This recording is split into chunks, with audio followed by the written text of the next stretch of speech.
Hello, what's good, YouTube? Hope you guys are all doing well today, and welcome to another episode of Staying in D1. As you guys can see, we're at 8 points. We got a draw from our last episode. You guys remember we played a 5 at the back team on ultra defensive, and I scored in the 90th minute to give me 8 points in Division 1. So we're at 2 wins and 2 draws.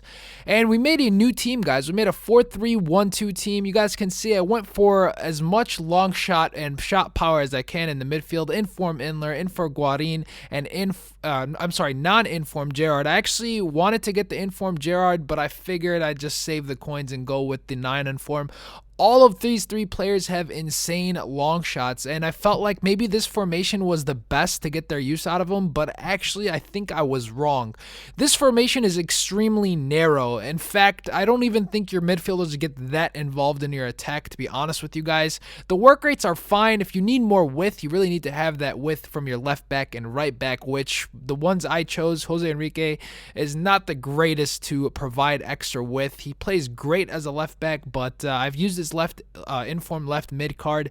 Didn't really play well for me, so I had mixed feelings about the 4-3-1-2. I've seen a couple of people use it, especially I think AA9 Skills uses it. I saw him streaming and he uses it, so some people do like it.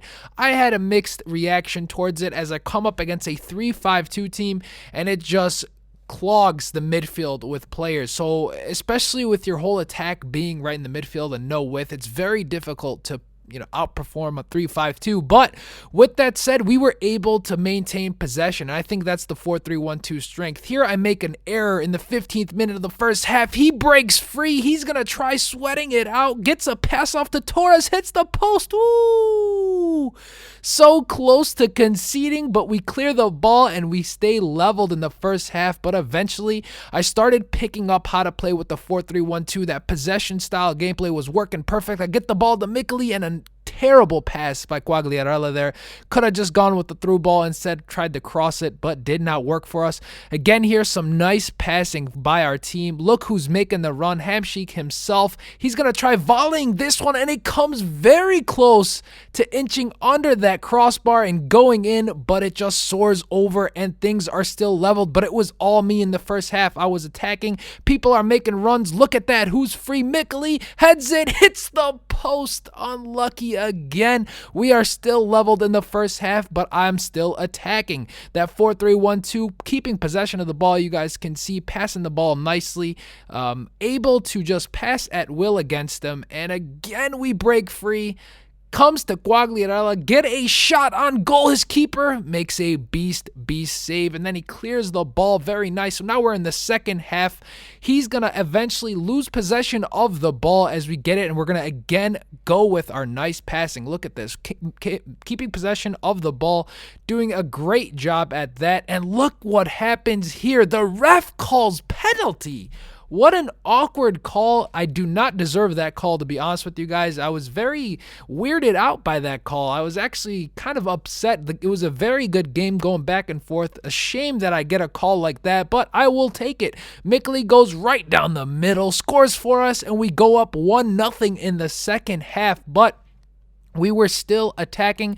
However, he played very, very good defense after I scored. David Luiz rips one. Whoo! Right over the crossbar. Almost went in there. Very nice shot from him. Eventually, we do break free. A terrible pass again from Quagliarella. Get a nice cross. His keeper beasts it. A beautiful save once again. So you guys can see 90th minute. Walcott is on the run. The only person by him is our center back Campagnaro. And look at that. He outpaces Walcott, tracks the ball down, gets it back on the 90th minute, ensures we don't give up any 90th minute goal, and we walk away with a victory, having 60% of the possession in this match. So now that gives us 3 wins, 2 draws, no losses, putting us nicely at 11 points with a decent amount of games left to still rush for that Division 1 title. A very entertaining 1-0 game, to be honest with you guys. Unfortunately, ended that way because of that bad call by the ref. So we'll take it, even though I don't think I deserve to win that one. I think that would have been a good drawn game. And my next match is against a full Brazilian side. Yes, I know, so unique, a 4-1-2-1-2 full Brazilian team. I just see Brazilian teams way too often. I mean, I know they're effective on Ultimate Team, but it's just so boring to play with or play against. I think people need to be a little bit more creative with their teams, and I think I was a little bit too cocky in the beginning of this match. He gets me on the counter. He intercepts the ball. Wellington is gone. What just happened here? Our goalie completely dumbs out. You have got to be joking me. To give up a goal like that, I don't think I had raged at FIFA in quite some time, but I have to take another look at that. What the hell? Are you joking me? Oh my goodness, to give up a goal 4 minutes in just like that, I was furious and I did not want to lose this game. But for some reason, his 4-1-2-1-2 with those Brazilian center backs was very hard to break down using my formation, being as narrow as it is. And I just had so much trouble, even though I got him on a couple of counterattacks. I mean, the 4-3-1-2 is very good with counterattacks, don't get me wrong, but I just did not have the pace with Hamsik to outpace those Brazilian defenders, obviously. But, you know, that just tells me that I shouldn't be using this formation against this squad that I'm coming up against. So eventually I do make a change. You guys will see it later on. Go with the long shot with Inler. Skies over the crossbar there. No good. He eventually gets an over-the-top through ball counter. Finesses it. Does not go anywhere near the goal, and we end up getting a bit lucky to keep things only 1-0. Try another over-the-top through ball, but you guys, again, I'm going to mention it, can't get past those pacey Brazilian defenders, so that's not the way I should be playing against them.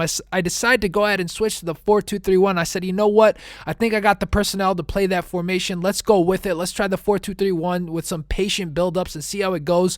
So I made some little bit of adjustments, try to, you know, move around players, make sure everyone is in the right position, and go with it. I put Mikeli as my striker. I put Mikeli as my center forward and Quagliarella as my striker. I felt like Mikeli did have a little bit better passing than Quagliarella, so that's why I went ahead and did that. But at this time, I didn't know Quagliarella had a medium work rate, so that was actually a bad choice by me. But Mikeli's going to be very patient here. Get the ball over to Quagliarella, get the ball ahead of me, and he does that. He kicks it out, and we get a corner. So this one, I'm going to go ahead and cross in with Jose Enrique. You guys see the possession stats up to the left there. They're pretty even. Cross it in, get a nice header, and his keeper makes an insane save, and things are still 1-0 his way. This time I said, you know what? Let's go ahead with Gerard. Let's see what Gerard's going to do for us. Crosses it in beautifully. Quagliarella uses his neck muscles, and finally we get one back in the 72nd minute. So thankfully I do not lose this game, but I only walk away with a draw, and that tells me I don't think this team's going to work out. This was 2 games in a row I almost lost using these players. You guys saw the match stats. I was completely locked down. Only 1 shot on target, and we walk away with a draw. That's 3 draws in Division 1 and 3 wins, giving us 12 points. We don't have any losses though, so I guess that's a good thing. But with that said, guys, we're definitely going to have to make some changes. You guys see we didn't really score any goals in 3 games, so that's not good at all. With that said, I hope you guys enjoyed this episode. If you did, make sure you subscribe to the channel for daily uploads, and make sure you guys go ahead and like this video to help me out, and I will catch you guys tomorrow with a new episode of Staying in D1. See you guys. Have a good day. Later.